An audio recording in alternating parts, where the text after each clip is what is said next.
Mr. Pudus. Mr. Albus. Mr. Albus. Mr. Chong. Mr. Chong. Mr. Richards. Mr. Richards. Mr. Workington. Mr. Workington. Mr. Strahl. Mr. Strahl. Mrs. Stubbs. Mrs. Stubbs. Ms. Harder. Ms. Harder. Mrs. Vecchio. Mrs. Vecchio. Mr. Abu Tayyif. Mr. Abu Tayyif.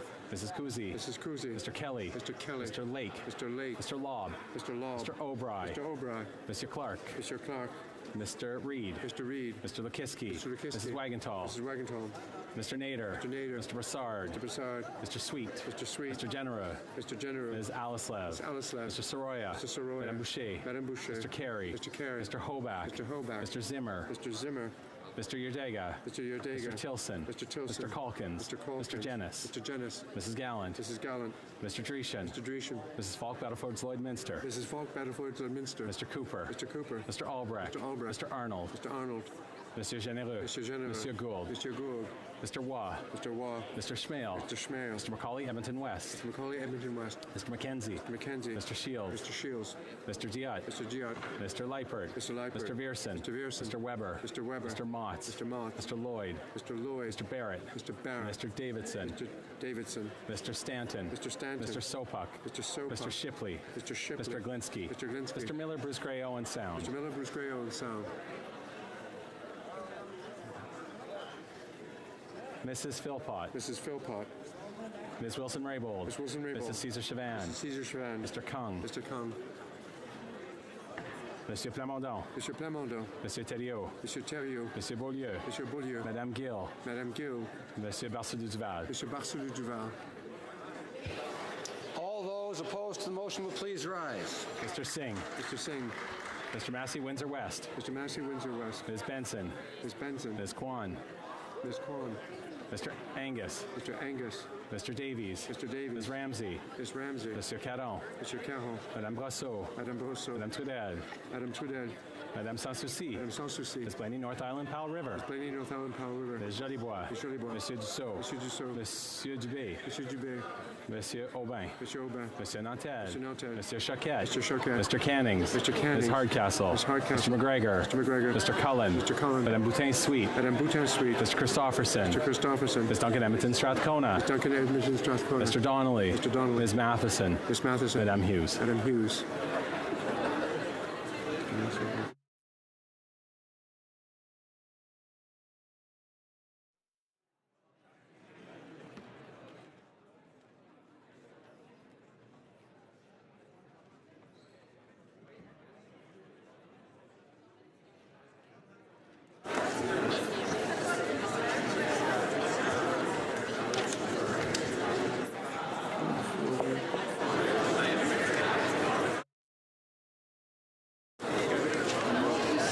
Yeas pour 240, 240. Nays contre 28, 28. I declare the motion carried. Second reading. Accordingly, the bill stands referred to the Standing Committee on Public Safety and National Security.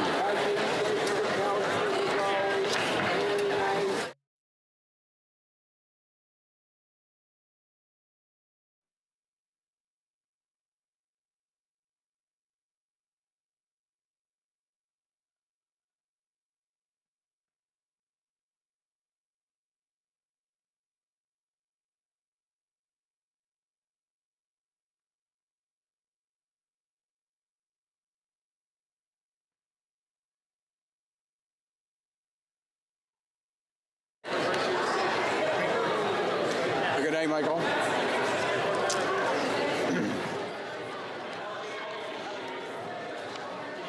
Order. I'd ask all honorable members to take their exit from the chamber. If they're finished, we will move on to adjournment proceedings, adjournment debate. In accordance with Standing Order 38, a motion to adjourn the House is deemed to have been made and seconded at this time. Therefore, the question is that this House do now adjourn. The honorable member for Central Okanagan, Similkameen Nicola. Thank you, Mr. Speaker. This government has spent months ignoring the advice of our allies and refusing to ban Huawei from our future 5G network. Now, countries and providers across the world are acknowledging the reality that it is far too dangerous to allow the Chinese government-controlled company to have access to every level of our communication network. However, this government is refusing to make a decision, leaving the industry and the Canadian people in limbo. Now, We see that while the government stalls this decision, they are denying anyone who is opposed to Huawei to provide any input on whether the Natural Sciences and Engineering Research Council of Canada should allow Huawei to fund a research chair. So it seems that no one opposed to Huawei is allowed to provide any input on whether they should be allowed to further entrench into our scientific and technical research infrastructure.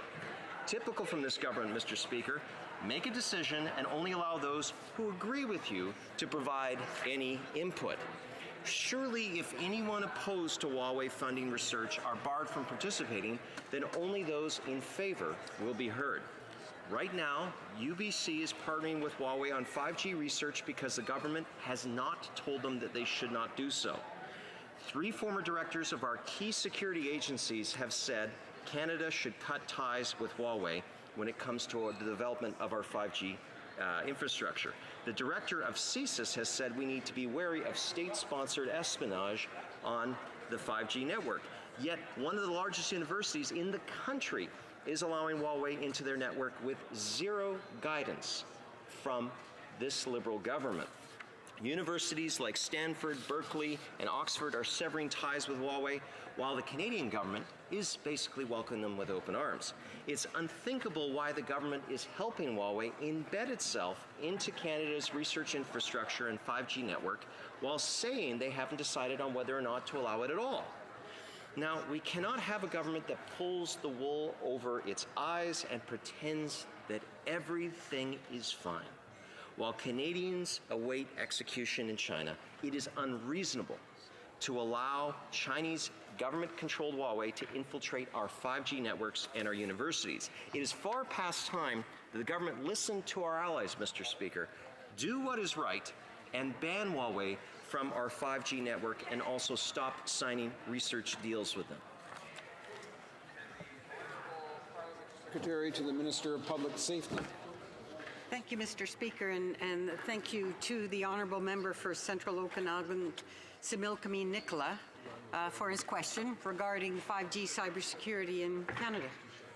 Our government takes the cybersecurity of Canadians very seriously, and we will never compromise on national security.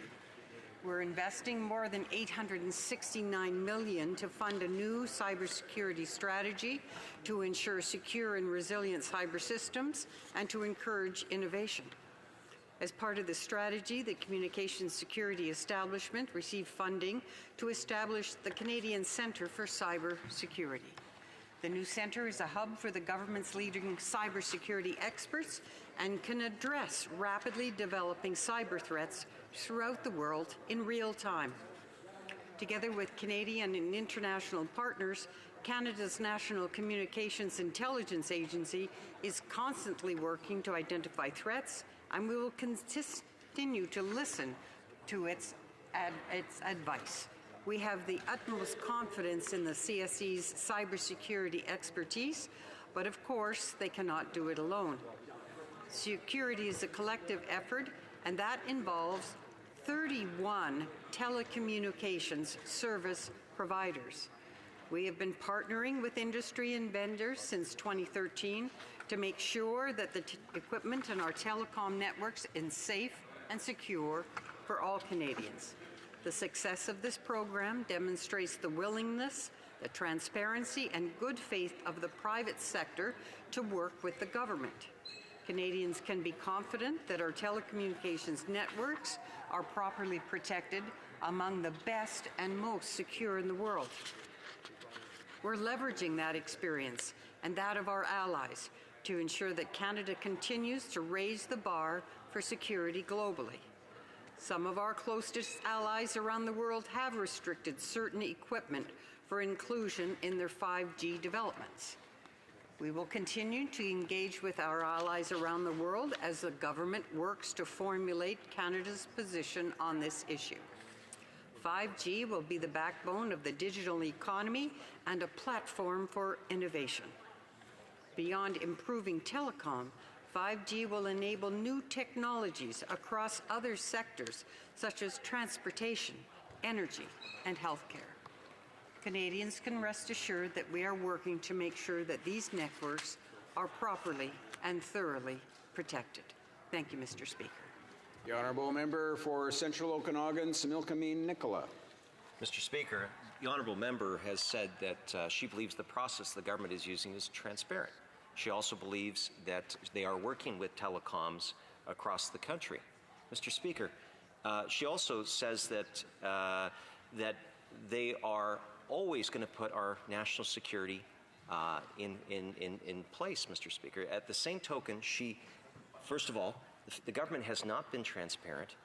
We've been asking for quite a long time for Canada to join with our Five Eyes partners, like Australia, like New Zealand, like the United States, and banning Huawei. And when it comes to transparency, we have no idea when that process will be there. And I mentioned some of the university infrastructure, Mr. Speaker. Universities have publicly asked for the government to be clear as to what partnerships they should engage in. The member opposite didn't even refer to those. Now, the former executive vice president of NSERC recently wrote in the Globe and Mail that the Chinese government is using research deals in seemingly unrelated fields to support Chinese military development. And the Chinese government has the power to force companies to comply with the government in undertaking espionage. Mr. Speaker, it's absurd that the government is not focused on these key issues in this country at this time. Parliament Secretary. Thank you to the honourable member for that. Mr. Speaker, we are not going to preempt the government's review of the 5G security. We will not commit to any specific course of action until all considerations have been taken into account. All options remain open. We are well aware of the urgency of this issue given the race to 5G is well underway, and we're working hard to develop an approach that is right for Canada. Thank you, Mr. Speaker. The honourable member for Saskatoon, Grasswood. Thank you, Mr. Speaker. This past December, I asked this Liberal government an important and straightforward question. When will this Liberal government finally start standing up for the Canadian energy sector and kill Bill C-69, a bill which absolutely suffocates this critical sector with additional regulations, regulation burdens, and certainly the uncertainty with this bill? To the question, I received the usual Liberal response of another non-answer. So tonight, Mr. Speaker, the Liberals, I know, have no intention of backing away from this bill, C-69, even though this bill will have a very severe impact on many of the thousands of Canadians who are employed in the energy sector throughout this country. So instead of working to support Canadians, this Liberal government continues to stubbornly persist in working against Canadians. We know the policies now of this Liberal government when it comes to our energy sector, a sector which represents nearly 11% of our country's normal GDP in 2017. The Liberals, we should be reminded, killed Northern Gateway Pipeline. They stopped Energy East Pipeline by piling on the red tape and additional regulations. They passed Bill C-48 in the House to place a moratorium on the traffic of oil tankers among BC's northern coast.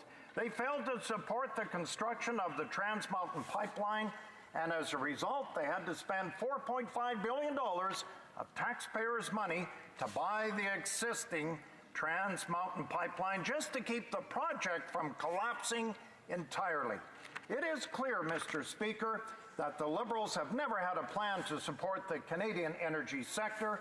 It is clear, Mr. Speaker, through their insistence on passing Bill C-69 that the Liberals do not intend to support our energy sector anytime soon. The Liberal government has a responsibility to look out for the hundreds of thousands of Canadian workers who are employed in the Canadian energy sector, and it is obvious that it is failing to do so. Through the dangerous and reckless policies of this Liberal government, investment in our resource and energy sectors is collapsing like never before. In 2018, StatsCan reported capital spending on oil and gas extraction fell for the fourth straight year, decreasing by 12% from the spending of 2017. So why is this Liberal government doing nothing, Mr. Speaker, to protect the livelihoods of the many thousands of hardworking Canadians who actually work in Canada's energy sector? And when will they finally scrap this Bill C-69? Honourable Parliamentary Secretary to the Minister of Public Safety. Thank you, Mr. Speaker, and thank you to the honourable member for Saskatoon Grasswood. But of course, we're going to see the issue differently. As you know, Mr. Speaker, our government has said since day one that economic growth and environmental stewardship can and must go hand in hand. They are not competing interests. They are not opposing goals. Canadians have made that clear. With help from Indigenous peoples, representatives from our natural resource sectors, environmental groups, and Canadians from coast to coast to coast, Bill C-69 proposes a number of key improvements over the current system. These changes would ensure that decisions are transparent and guided by robust science and Indigenous knowledge. Project reviews consider a wider range of impacts, including those on the economy, the environment, our health, Indigenous rights, and local communities. It would support more timely and predictable reviews. It would advance reconciliation and partnership with Indigenous peoples, and it would reduce duplication and red tape through a one project, one review approach.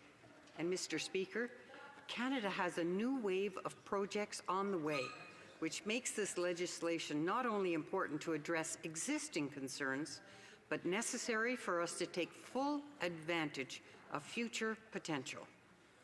Our latest inventory indicates that there are more than 400 resource projects either already started or planned over the next decade, worth a combined value approaching $585 billion. The time is now, Mr. Speaker. If we want to keep seizing all of these opportunities and build a Canada that works for everyone, we must develop our resources the right way. That is the purpose of Bill C-69 and the reason for creating a new Canadian energy regulator to replace the National Energy Board.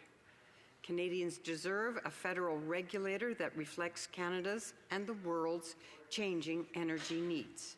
It does so in 5 key ways. First, it proposes a modern governance and management model.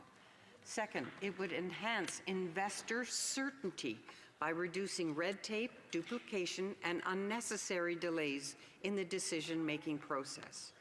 Third, the new Canadian energy regulator would renew public trust in the review process by making it more inclusive, transparent, and meaningful. Fourth, the new Canadian energy regulator would support Indigenous participation and ensure meaningful engagement throughout the review process. Fifth, and finally, the new federal energy regulator would have the tools it needed to safeguard the public and protect the environment.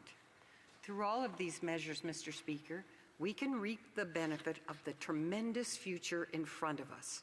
Ensure Canada is competitive and our future is bright for our kids, for our grandkids, and for future generations. Thank you, Mr. Speaker. The honourable member for Saskatoon Grasswood.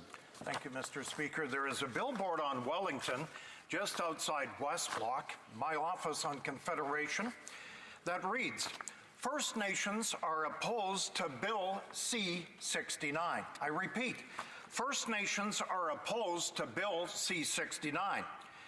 I think it's sponsored by the Indigenous Resource Council, which represents, I might add, over 130 First Nations in this country. It's an interesting ad outside the House of Commons. I should add, the only winners right now, Mr. Speaker, are the suppliers of foreign oil, such as Saudi Arabia.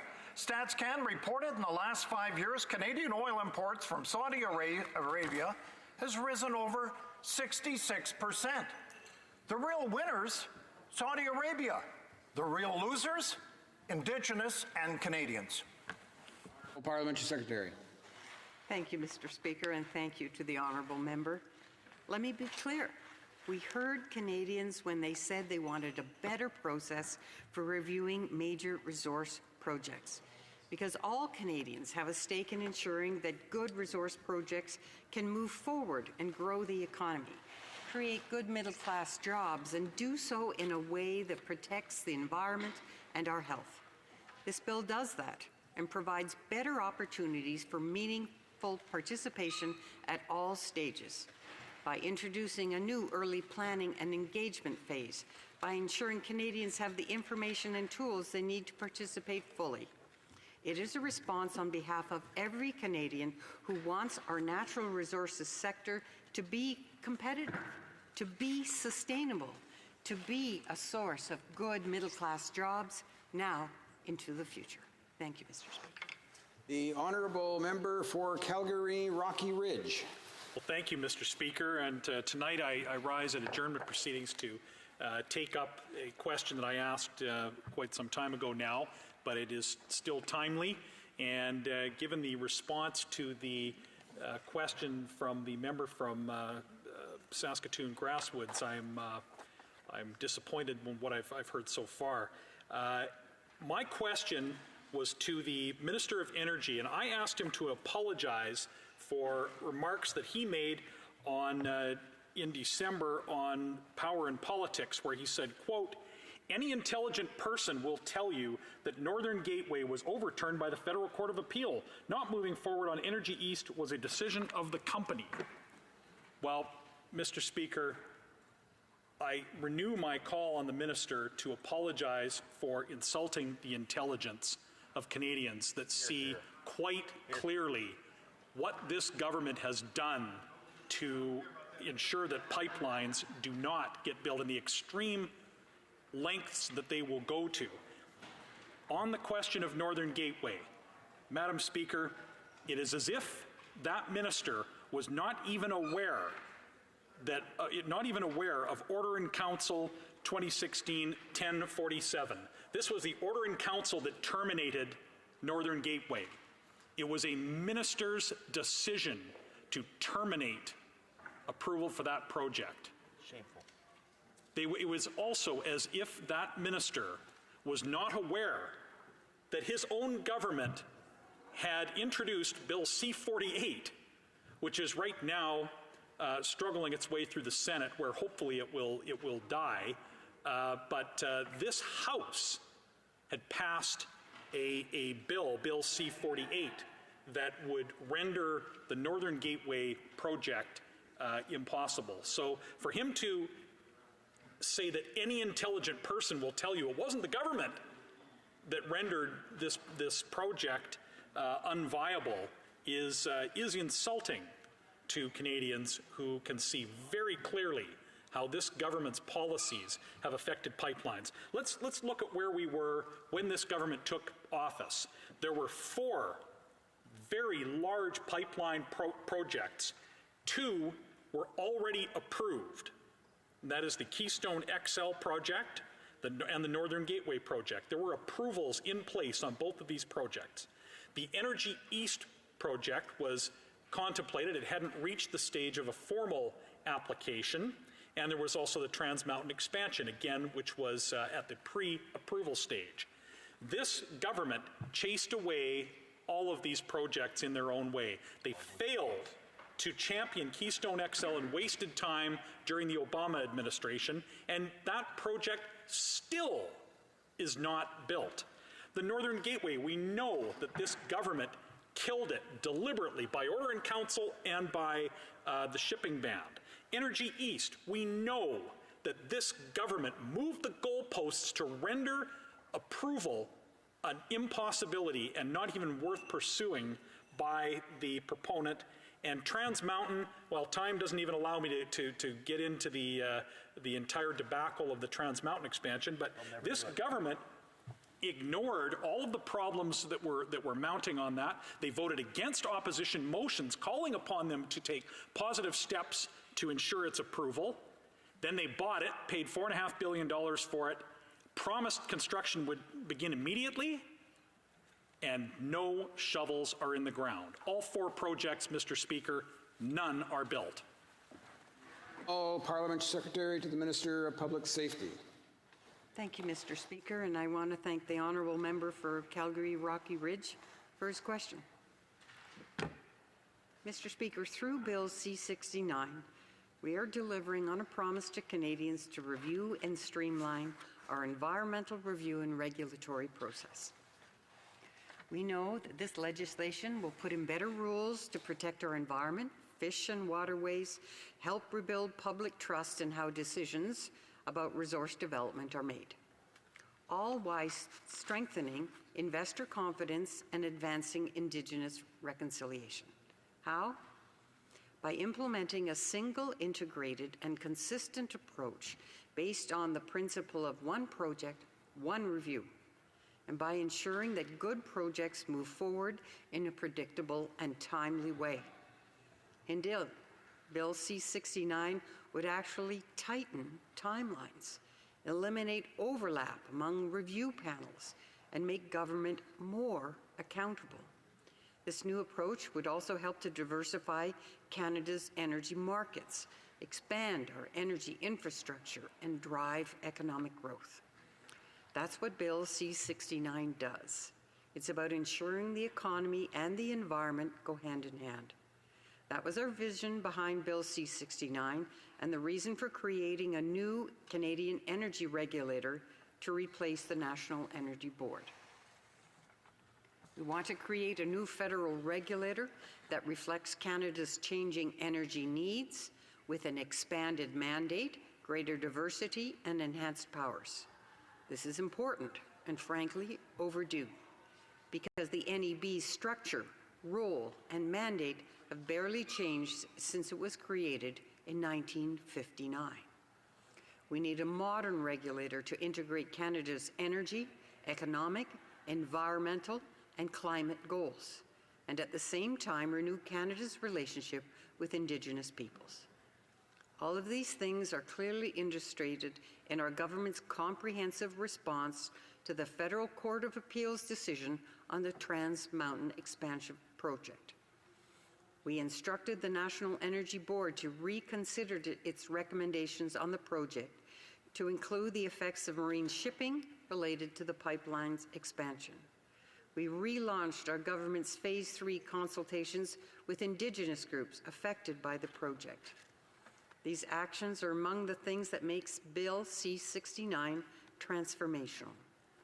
Earlier public consultations and Indigenous engagement, greater collaboration with the provinces and territories, and decisions based on science. Through all of these measures, we can create a Canadian energy sector for tomorrow's clean economy, one that is globally competitive, attracts investments, and ensures that we are developing and transporting our energy responsibly. All things that Canadians have told us were important to them. And Mr. Speaker, Bill C-69 shows that we were listening. Thank you. Member for Calgary Rocky Ridge. Well, Mr. Speaker, Bill C-69 actually demonstrates exactly the opposite. It confirms that this government is not listening. She spoke of collaboration with provinces. She spoke of competitiveness of our resources. I bring to her attention the catastrophic differential on Canadian crude for the lack of pipeline capacity, and I bring to her attention the testimony of Premier Kenney and Minister Savage at the Senate Energy Committee last week. And she will note from the testimony there that this Bill C-69 is precisely the absolute wrong approach and the most disastrous thing they could do to rectify the inability under this government for any of these other pipelines to get built. This is the bill that will ensure no similar project is ever proposed in Canada until it is repealed. Well, Parliamentary Secretary to the Minister of Public Safety. Thank you, Mr. Speaker, and thanks to the honourable member. We believe that economic prosperity and environmental protection are not mutually exclusive. They go together, Mr. Speaker. Just look at LNG Canada's recent decision to proceed with a $40 billion project on the west coast of British Columbia. It will create thousands of good jobs and generate billions of dollars in new revenue for government, all while building the cleanest large-scale LNG facility in the world. Mr. Speaker, that's our vision for this clean growth century. A vision where Canada is leading the way, creating the prosperity we all want, while protecting the planet we all cherish. Thank you, Mr. Speaker. La motion portant. The motion that the House do now adjourned is now deemed adopted. The House remains adjourned until tomorrow at 10 a.m. pursuant to Standing Order 24-1.